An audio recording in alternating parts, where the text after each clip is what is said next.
going on, guys? I'm a little late getting started here. Um, the day turned out to be a little more helter-skelter than I thought it would be. Give me 1 second. I'm going to load up my intro here, and then we'll get this one started. I have a guest right there in the chat who wants to come up and say something. And we'll get this going. So give me a second here. Let's see. I hope you guys are having a good last week of 2021. Let me see. Let me delete this. It's been a very, very interesting year. And who would have thought the year would have ended with Michigan in the college football playoff? Certainly not me. Certainly not me. Let's see. Just bear with me for 1 second here. Okay, there it is. Yep. Always an interesting time of year, end of the year, between Christmas and the New Year. It's interesting. I didn't realize that the game was actually on New Year's Eve this year, what it is. So let's see. I see a new comment here. Michael Burden says, well, Herb says, all aboard the blue.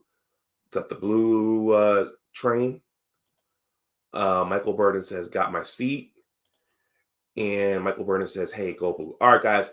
I'll see you on the other side of this short intro.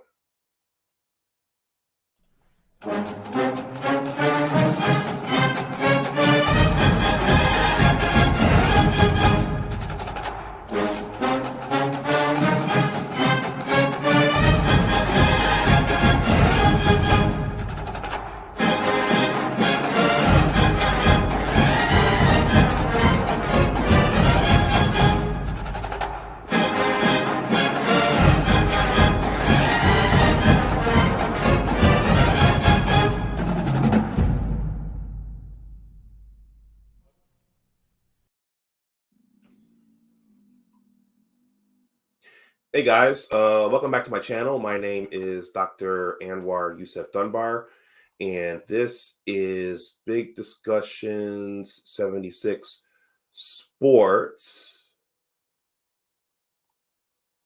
Yeah, there's the logo there. First of all, please like this stream, please share it, and please subscribe to my channel. Well, guys, let's see. We are, Wednesday, Thursday, Friday. Yeah, about 3 days out. Scratch my eye here. Of course, we're not supposed to be putting our hands on our faces right now. We're about 3 days out from the semifinal games in the 2021-2022 college football playoff. Michigan is in. We're seeded number 2. We're opening up against the number 3 seeded Georgia Bulldogs. That's one side of the bracket. And then over on the other side of the bracket, you have Alabama and Cincinnati. I think pretty much everyone expects that that's going to be a lopsided victory for the Crimson Tide, unless Cincinnati somehow comes up and has a Rocky Balboa moment. That's probably going to look like Alabama versus Washington or Alabama versus Notre Dame. So certainly the most intriguing game of the two is going to be Michigan versus Georgia. So I just wanted to come back and have a chance for, if you guys have comments, if you guys have thoughts, I just want to come back and have a stream on that. Last week, my Uncle Ice, who lives right there in Georgia, he came up and we talked about the two teams, and he told us about Georgia. But I wanted to come back and do one more stream in case other folks wanted to have their say one last time. I caught some of Johnny Olden's stream yesterday. I was watching Mark Rogers from the Voice of College Football. I think that's what his show is called. I was watching his show yesterday. He had a Georgia guy on there. I've been watching some of Steve Dace's content, and I just wanted to come back and do one last show before the game. So, Herb, I see you out there. I'm gonna say something, and then I'll drop the link so you could come up. And if anyone else comes in and you have comments in the chat, feel free to leave those comments. I suspect a few more people will start to watch as this hour goes on. But if you have comments, please feel free to let us know what you think. And if you have questions, the super chat is live. You can super chat your comments and let us know what you're thinking. Let us know what your predictions are. Let us know what you think is going to happen. Before I jump in, guys, I want to show you something real quick. I just uploaded this yesterday. This is not related to Michigan football, but if you played sports, I think you would enjoy this. This is from my book project, the Engineers of Western Europe Basketball Story. That is a 15-minute promotional tribute video to one of the key characters in my book, Coach Ken Jones. It's right there before the stream. So if you want to take a look, I know it's a longer video, but I put a lot of work into that one. So if you take a look, I think it's well worth it. And you'll see some similar themes you'll hear some similar themes there in terms of what you hear me say here on the channel, and also in terms of the values of the Michigan football program. So that video is there in case you want to take a look. Anyhow, so last night, Herb, let me know if you're still out there. Say something in the chat. Last night, I think I finished watching Mark Rogers' stream. He had the Georgia guy there. And when you think about a Big Ten team going up against a SEC team, one of the things that Mark Rogers and his guest, I didn't write the guy's name down, but one of the things that's often talked about is the greater number of 5 stars in the SEC, the higher talent level in the SEC, the size, speed, the strength of the SEC teams. And Mark Rogers also pointed out that the SEC sends more players to the NFL, more first rounders, followed by the Big Ten. And I think there was another stat that they quoted, but the SEC is the premier conference, basically. Many of those states, like Florida and Georgia, those are football factories. And so when you look at SEC teams go against Big Ten teams, one of the major sub-themes is the talent level. So for Friday's game, one of the things I'm going to be looking to see is how our Michigan athletes compete against the SEC athletes. Is there going to be a glaring difference in athleticism? Are the SEC players, are those Georgia players going to be noticeably faster, more talented? Is it going to be glaring when the two teams step on the field? They did point out on Mark Rogers' show that Georgia just lost its last game against Alabama, so they're probably going to be a little bit angry when they come out. So hopefully Michigan is not underestimating Georgia and not walking into this game in a very lackadaisical way. But is there going to be a glaring difference in the talent levels of these teams? So that's something I'll be looking for. Now, last night, as I was watching TV, I was scrolling through. I pulled up the Michigan football roster. Herb, let me know if you're still out there. I pulled up the Michigan football roster and I just started browsing through the Michigan football roster. I'll bring it up right now.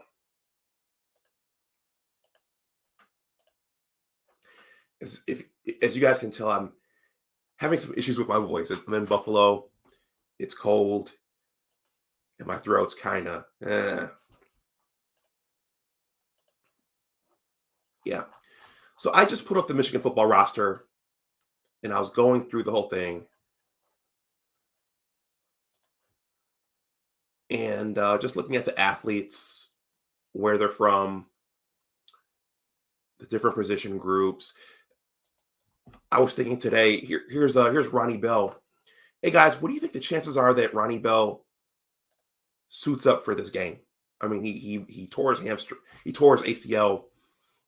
That was Labor Day weekends. That was about 3 to 4 months ago. What are the chances that he suits up for this game? I don't know if he'll be well enough to go out there and catch balls, but symbolically, what are the chances that he'll suit up? I thought about that today. Peanut Butter Hero says, the talent gap is at QB in Georgia is lacking. Yeah. Michael Burden says, none. So he probably won't suit up. Anyway, I thought about that today. Let's see. So I went through all these position groups. JJ McCarthy, 6'3", 197. There's a lot of talk of a quarterback controversy that's brewing at the end of this season and going into the next season. There's a lot of talk of one of these two guys, Cade or JJ, entering the transfer portal.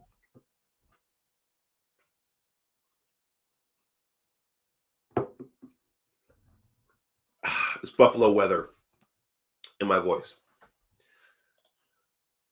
Let's see, Josh Ross. Steve Dace, interestingly, Steve Dace said that of all the players on the defense, he's concerned about Josh Ross. He said he likes Josh Ross's 40 speed, but Josh Ross's ability to do the cone drill going horizontally at the NFL Combine. Steve Day says he's concerned about that. So he's concerned about the middle of our defense. Jake Moody, he's been a clutch the entire season, especially earlier. Roman Wilson has stepped up big for us. Chris Hitton. Let's see. I went through all these players, just scrolling through. Hassan Haskins, he's been the workhorse. Arguably won a good number of those games right in the middle for us. And then I got all the way down here to the offensive line. And guys, I'm going to, as integral and as critical as the offensive line has been to the success of our team this year, I'm going to be honest that I never took a look at their measurables. I never took a look at their heights, their weights, those things. I just saw our team running the ball. Clearly, that's been the strength of our team. And I never really took a look at their measurables. And so these are some big guys that we have on that offensive line. Carson Barnhart, 6'4", 307. Let's see, where the other guys, where are the starters? Yeah. Zach Zinter, 6'6", 320. Chuck Filiaga, 6'6", 337 pounds. Jess Spate, 6'5", 310 pounds. Andrew Vistardis, 6'3", 294. Andrew Stuber, 6'7", 338 pounds. And then, where's Ryan Hayes? 6'7", 307 pounds. Trevor Geegan, 6'6", 324 pounds. I didn't realize these guys were this huge. This offensive line, when I looked at it, very much reminds me of the in a way, it reminds me of that Jimmy Johnson Dallas Cowboys offensive line. Who remembers the Jimmy Johnson Dallas Cowboys offensive line? Mark Tuanay, Nate Newton, Eric Williams, Mark Stepnoski, John Gisick. All those guys were this height and over 300 pounds. And they paved the way for Emmitt Smith. And when I looked at this last night, it just came to me that I think the game is going to be decided right there in the trenches. I'm going to go old school. So I know that the SEC, they have more 5 stars than the Big Ten does. They send more guys to the NFL than we do as a conference. But I think with the way our team plays, I think that the offensive line play is going to dictate what happens. If they're able to control the line of scrimmage, if they're able to get some semblance of a running game going, if they're able to protect Caden McNamara, he doesn't really turn the ball over. I think that's going to dictate how this game goes. If Georgia is able to prevent us from getting push up front, I think that's gonna decide everything.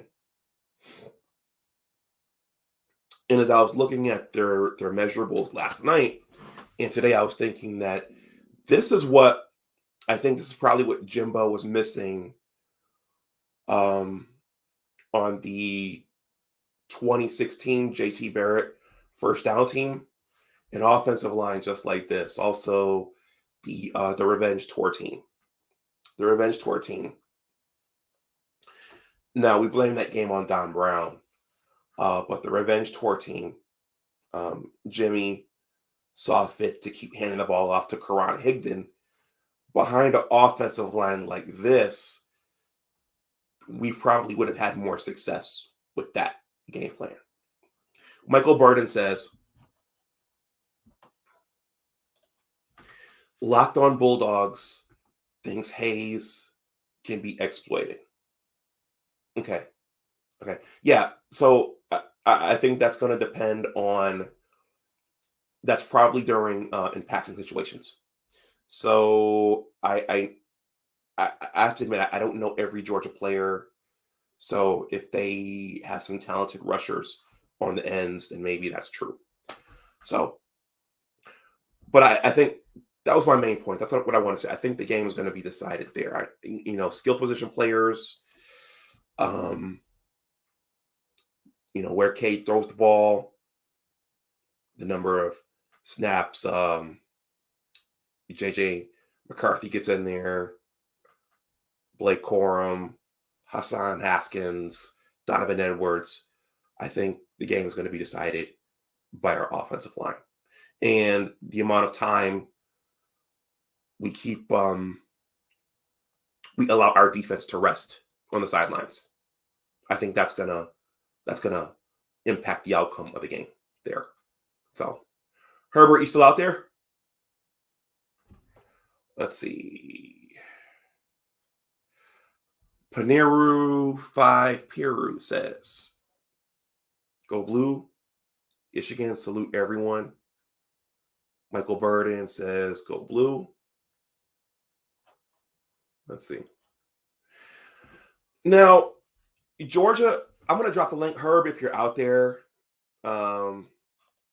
hit the link. You can come on up. I said last week when I saw Georgia play Alabama, I wasn't very impressed.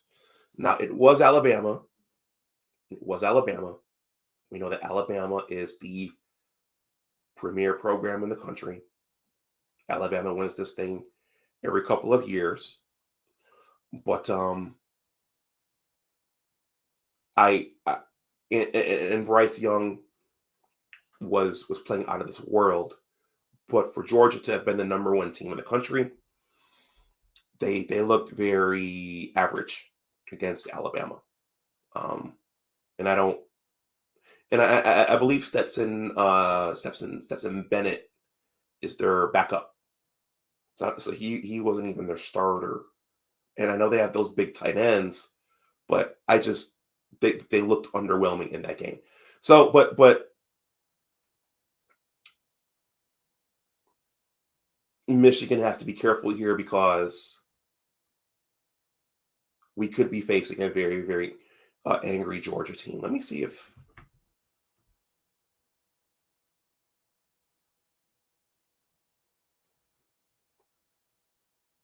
Okay. Well, I'm waiting for my guest. Tampa Supreme says, "I'm rooting for Michigan." Okay. Yeah, guys, I think this game is going to go one of two ways. It's either, we're either going to see that SEC talent come out right away and separate itself. We saw that happen to Michigan State. Connor Cook's senior season, and I think Notre Dame, whenever they get into this thing, Notre Dame, when they go up against one of the SEC teams, it's obvious when you're watching the game, especially against Alabama. And so we're either going to see that right away, or we're going to see a pretty even matchup and a good game. But I don't think that Georgia's going to run away from us in this one. Let me see. What else? I feel like I'm missing something here. What do you guys think? Let me know what you guys think in the chat. Let me know. Is Georgia gonna run away with this one really quickly, or is this gonna be a street fight from the beginning? Are we gonna see an Alabama Georgia rematch in the final game like we did during the Tua Tagovailoa comeback game a couple years ago? Is this going to end up being another SEC final? What do you guys think?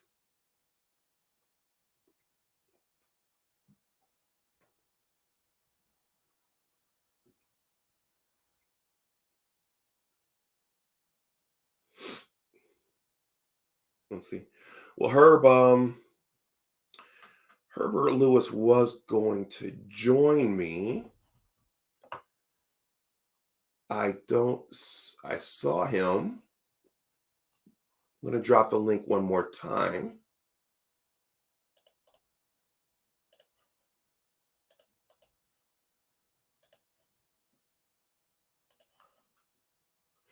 I think it'll be interesting to see how yeah. Michael Burden says, and thank you for this comment, Michael. Live streaming certainly isn't easy.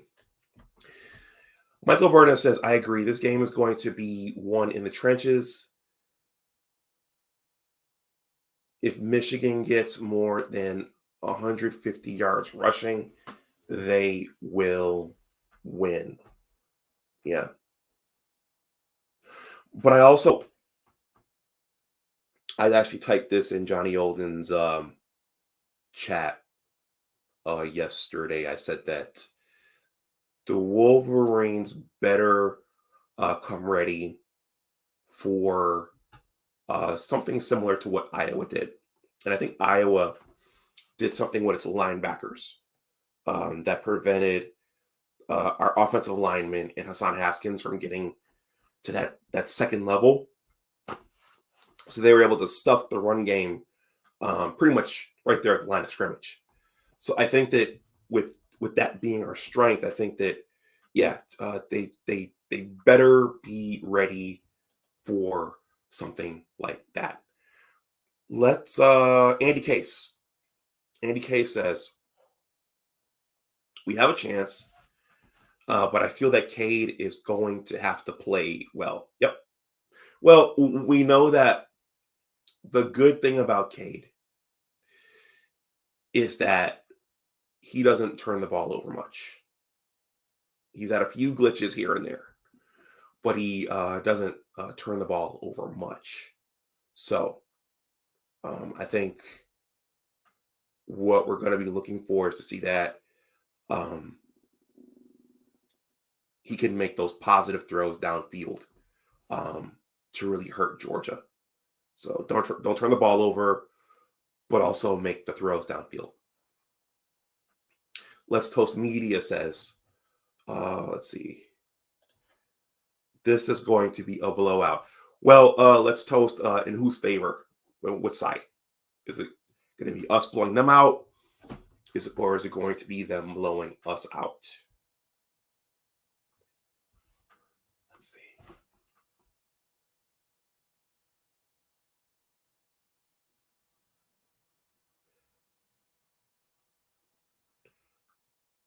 Yeah, go ahead and let me know.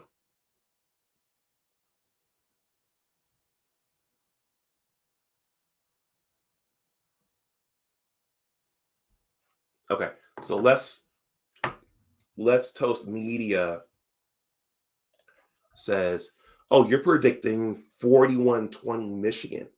Wow. Okay. Because I think the current prediction has Georgia winning by 7 or 8. So that's very generous. Michael Burden says, I really don't think Georgia has seen rushing schemes like Michigan's. Okay. Okay. Yeah.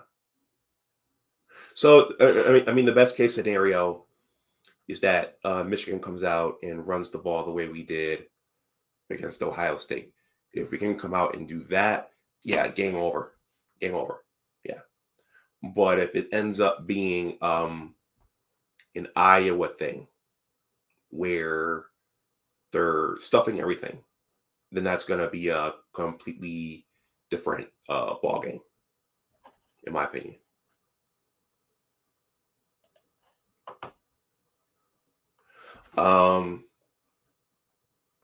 Let's see.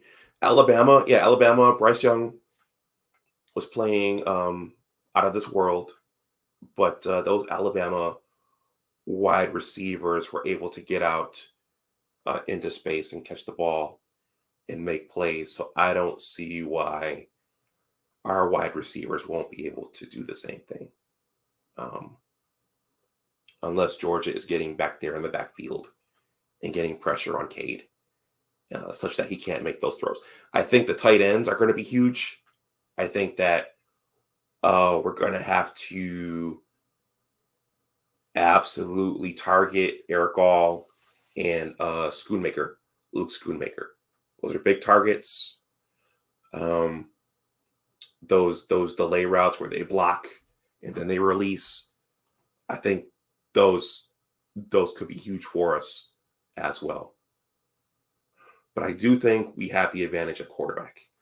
Stetson Bennett, what I saw from him, I wasn't very impressed. But they were playing against the class, the perennial program in college football, Alabama. So let's see. What else do you guys think? Let's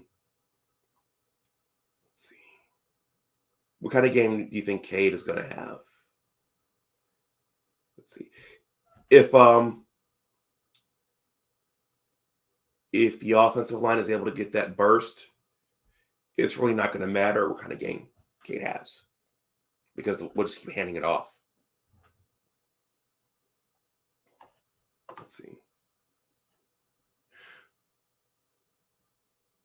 Let's Toast Media says, I agree. Everyone in the SEC got intimidated by Georgia's front seven, and they got into the pass game, which made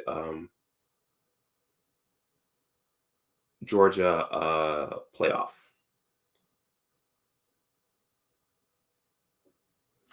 Let me read that again. I agree. Everyone in the SEC got intimidated by Georgia's front seven, and they got into the pass game, which made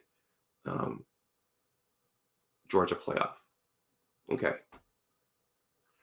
Let's Toast Media says Cade has been solid all year. Yeah. We were all worried early on because he wasn't throwing it, because they were just handing it off. And at that point, it's like, wait a minute, we have no chance of beating Ohio State like this, just handing it off. So, but I guess they knew something we didn't. And for the most part, when he's dropped back, he's done a good job. And I like that Cade is able to stand back there in the pocket and get the ball off and complete the passes even when defenders are closing in on him. Michael Burden says,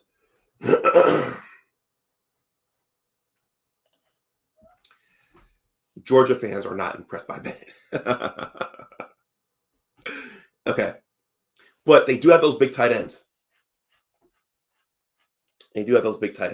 So if Bennett can get the ball off to those guys in the middle of the field where Josh Ross is, and our linebackers, that could cause problems for us. I'm going to hydrate here for a second.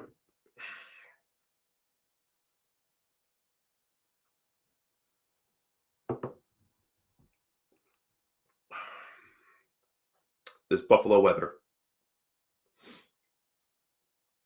And once you leave the cold, it's hard to go back.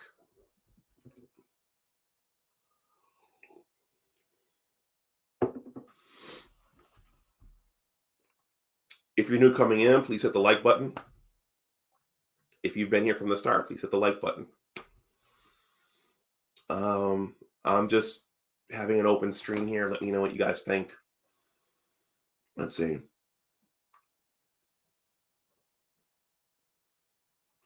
Let's Toast Media says,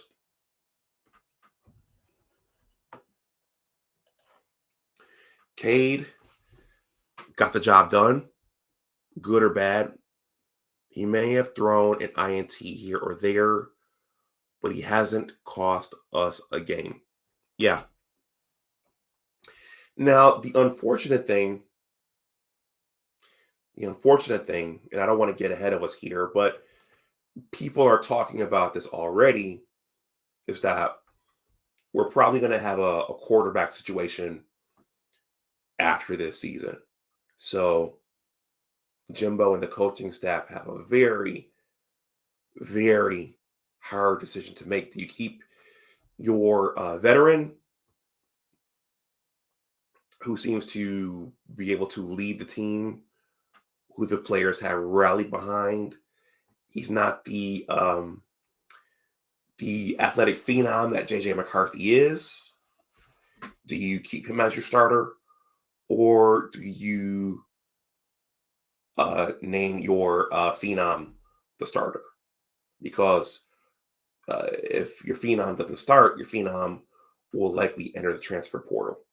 So that's also lingering after the playoff. So that's going to be interesting to watch.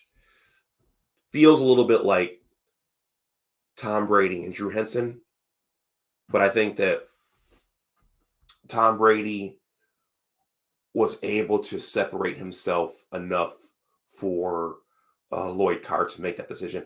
And also, I think that there were two classes in between Tom Brady and Drew Henson, so it was an easier decision. But these guys are like right here, JJ and Cade. Let's see. Let's Toast Media says my cousin lives in Buffalo. Yep. Michael Burden says, according to M Live, JT Daniels didn't make the trip. COVID-19 protocol. Oh, that's Georgia's other quarterback, right? Yeah. So it's Stetson Bennett or bust, basically. Okay. All right. So it sounds like most of you guys are predicting a Michigan win. I'm a pragmatist. Let's Toast Media. Thank you for your participation here. Let's see. Let's Toast Media says, if Cade wins us the chip this year, you have to start him. If we lose, which we won't, then have the convo. It's tough. Well, Jim has experience with this. Isn't this sort of Colin Kaepernick and Alex Smith all over again? Isn't that what this is? You have your veteran, your veteran who's not going to turn the ball over, who's not going to cost you the game, and then you have your your upstart behind him, who's more athletic, more talented, more gifted. Isn't that what this is? Let's see. Michael Burden says, "LOL." Yep. I think that this was in terms of either picking Michigan to win or JT Daniels being their other quarterback. Michael Burden says, let's see. I'm sick of the South disrespecting us. Let's Toast Media says, but Alex got hurt. That's right. Alex Smith got hurt, and then he never got his job back. But, the same thing happened to... Didn't the same thing happen to Alex in Kansas City? Except with Patrick Mahomes. Either way, this is going to be a hard decision for Jimbo and the coaching staff. Do you keep Cade as the starter, or do you put JJ in there? So, okay, we are at 38 minutes. Herbert said he was coming. I think he's disappeared. So I'm going to try to finish this out in 20 more minutes. Unless I just absolutely run out of voice, or unless you guys just get bored. So, let's see. What else?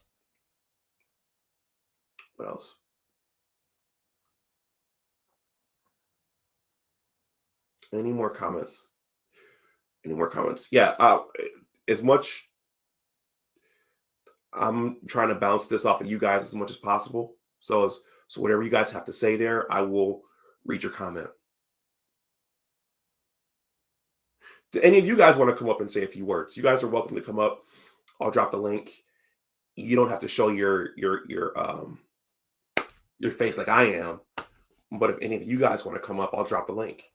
If you want to say a few words on the game. But you don't have to.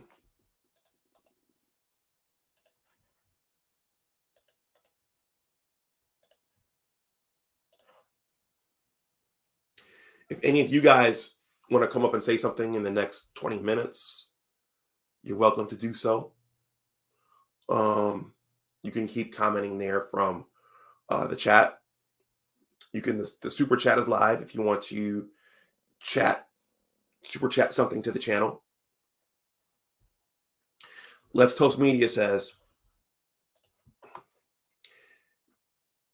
JJ got money on his head and his family donations go to the Michigan Children's Hospital. So the NIL will play a big role. Yeah, there was another, we got some more folks coming in. Hey guys, please hit the like button. Please hit that like button.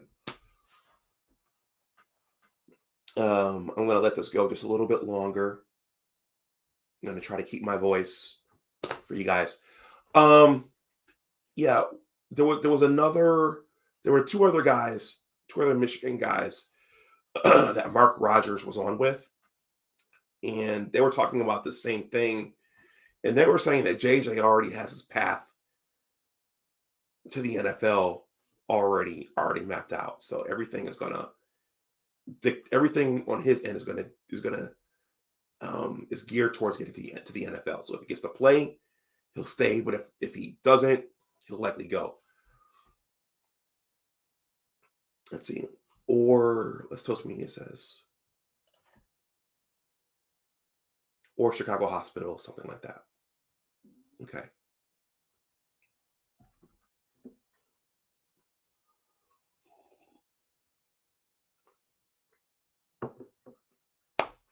All right.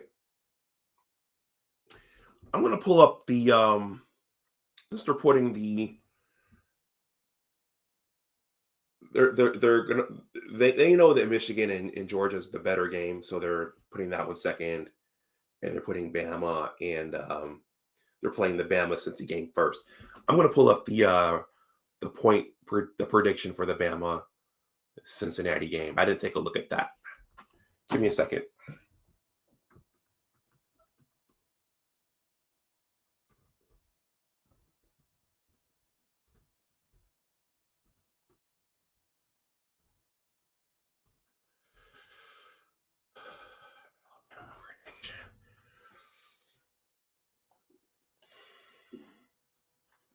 If you're new coming in, please hit the like button.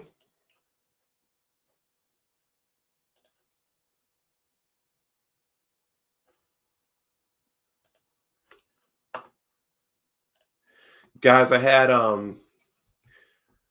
for those of you familiar with Abdul Gaines was once a member of the Michigan fan base. He defected over to Ohio State. And it's poetic that we made the playoff after he defected to Ohio State. But he and I had lunch today. We had lunch today. And he didn't even know that Michigan, the game was coming on Friday. So I guess that happens when you defect over to the other side. Let me pull this up.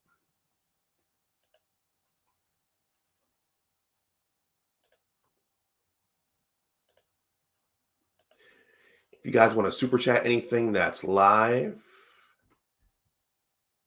you're under no pressure to do so. Okay.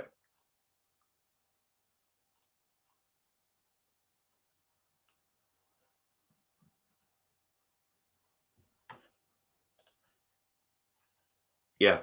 Michael Burden, you're spot on. So you said 13 and a half. Yep. So Bama is predicted to win by 2 touchdowns.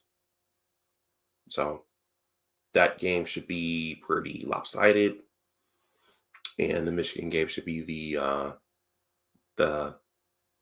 main event, the marquee event. So, according to now here's one other thing. This is from Mark Rogers' podcast. Apparently, one of the Michigan players put some bulletin board material out there. I don't know if it was Hassan. I don't know if it was Blake Corum. I don't know if it was Donovan Edwards. I don't know if it was one of those guys, but someone said that they feel like they can't be stopped right now. And in a game like this, you probably don't want to do that because, as they said yesterday, that's giving the other team bulletin board material. But I heard, one of the Michigan players said that they feel like they can't be stopped. And for some reason, I feel like that would be Hassan. since he's been on a roll. But have you guys heard that one of the players said that, yeah, they don't feel like anyone can stop them right now.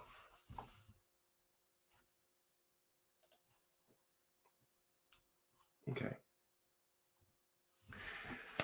All right, guys, I'm gonna shut down in about 5 minutes.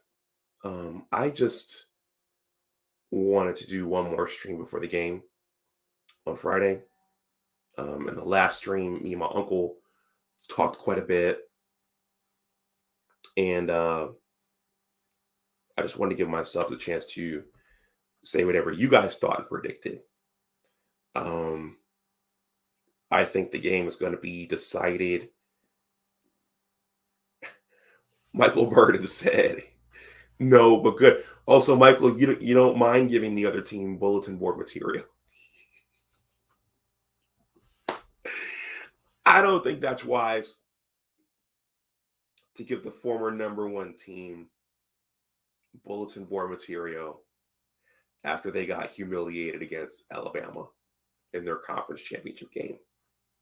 I mean, I think it's smarter to just zip it.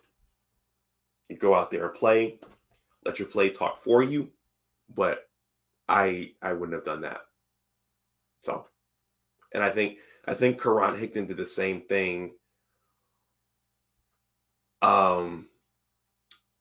before the revenge tour Ohio State game. He gave a guarantee. I've never been a fan of guarantees, but that's just me. What do I know? What do I know?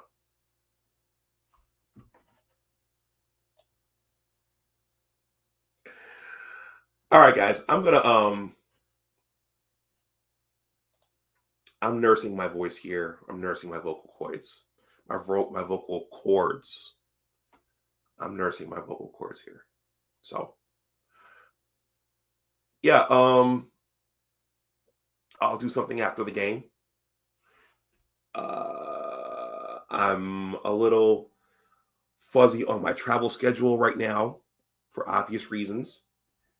But if we win, I'll do something. If we lose, I'll do something. It might not be immediately afterwards, but I will do something. So Michael Burden says, not necessarily, but the press baits them. Okay. I see what you're saying. So yeah, so the reporters probably say, hey, how do you feel right now? Do you feel like you have a chance to beat Georgia? Yeah. So the player would say, I don't feel like anybody can stop me. I can see that. Okay. All right, guys, I'm going to shut the stream down. Thank you for hanging in here with me. Yeah, Michael Burden, I'm going to get some more right now. And water.